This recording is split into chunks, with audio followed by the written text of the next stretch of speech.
ग्रहण तो अमावस्या को सूर्य ग्रहण होता है और पूर्णमासी को चंद्र ग्रहण होता है। अमेरिका, कनाडा इत्यादि कंट्रियों में ये दृश्य होगा, दिखाई देगा और काफ़ी प्रभावी होगा, लेकिन हमारे भारत में इसका दर्शन नहीं है, इसलिए इसका कोई दोष नहीं है।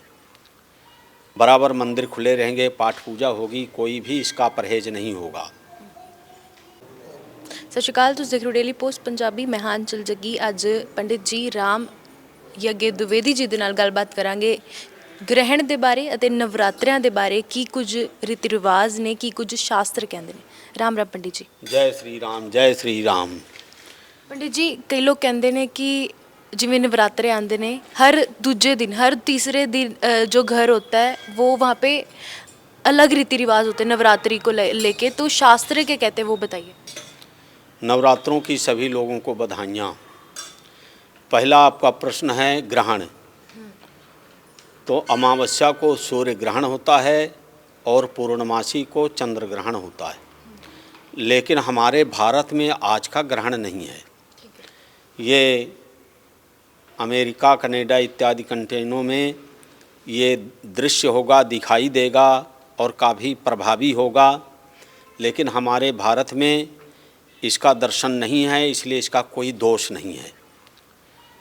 बराबर मंदिर खुले रहेंगे, पाठ पूजा होगी, कोई भी इसका परहेज नहीं होगा। ये जो रूप प्रकट हैं जगत का कल्याण करने के लिए, नवरात्रि में विशेष रूप से माँ भगवती प्रकट रहती हैं। प्रातः सूर्योदय से पहले स्नान कर करके और घट स्थापन करें। न भी घट स्थापन करना है तो ऐसे ही माँ भगवती का किसी मंदिर में जाके अथवा अपने घर में ही ईश्वर सर्वत्र है, व्रत रखे, पाठ करे, पूजा करे, दुर्गा सप्तशती नवारण मंत्र इत्यादि का जाप करे। माँ भगवती की बड़ी कृपा होती है। विधि एक ही है, ऐसा नहीं कि आज प्रथम दिन एक विधि है, दूसरे दिन दूसरी विधि, तीसरे दिन तीसरी विधि, ऐसा कुछ नहीं है। अन्न का परित्याग करके शुद्ध सात्विक जो फलाहार के रूप में विहित पदार्थ हैं उन्हीं का भोग लगाना चाहिए, उन्हीं को पान करना चाहिए, मित भाषण करना चाहिए, जिससे कभी किसी से लड़ाई न हो, झगड़ा न हो, अपने मुंह से अपशब्द ना निकले। इस प्रकार से संयम नियम पूर्वक और आराधना करना चाहिए। 9 दिन तक आराधना चाहिए, तब नवरात्रि पूरे होते हैं। बहुत लोग लास्ट में 1-2 दिन रख लेते हैं, बोलते नवरात्रि, तो ये गलत है। इसका विधान शास्त्र में नहीं है, अपने भावना से कर लेते हैं। लेकिन 9 दिन व्रत रख करके 10वीं को भोग डालना चाहिए, तब नवरात्रे पूरे माने जाते हैं। नवरात्रि की विधि है, यही शास्त्र विधि है। अच्छा, तो भोजन की जैसे बात हुई, तो कई लोगों को नहीं पता कि क्या कुछ खाना चाहिए। कई लोग खाने के लिए व्रत रखते हैं कि अच्छी अच्छी चीज़ें खाने को मिलेंगी, तो इसके ऊपर क्या कहना चाहेंगे कि कितना खाना चाहिए। हाँ, अगर वो खाने के लिए करते हैं तब भी कोई बात नहीं है, इसी बहाने उनका व्रत तो हो ही गया।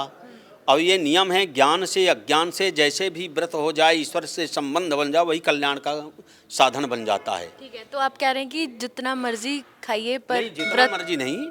जैसे रूटीन में हम 2 बार भोजन करते हैं, आप पहले तो है कि आप फल फूल करके रहिए, नहीं रह सकते तो आप फलाहार बना लीजिए, दोनों टाइम फलाहार बनाइए, भोग लगाइए, खाइए। बिना भोग लगाए नहीं खाना चाहिए।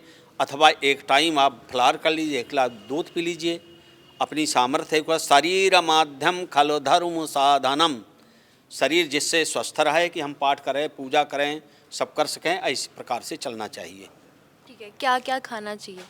जिसमें फल है, दूध है, कोई भी फल है, कोई भी दूध है, कुटू का आटा है, सिंघाड़े का आटा है, आलू है, लौकी है, परवल है, ये सब पदार्थ सेवन करना चाहिए। देसी घी, मिर्च, मसाला, ये सब का परित्याग होना चाहिए। कोई भी गरम मसाला, हल्दी इत्यादि का उपयोग नहीं होना चाहिए।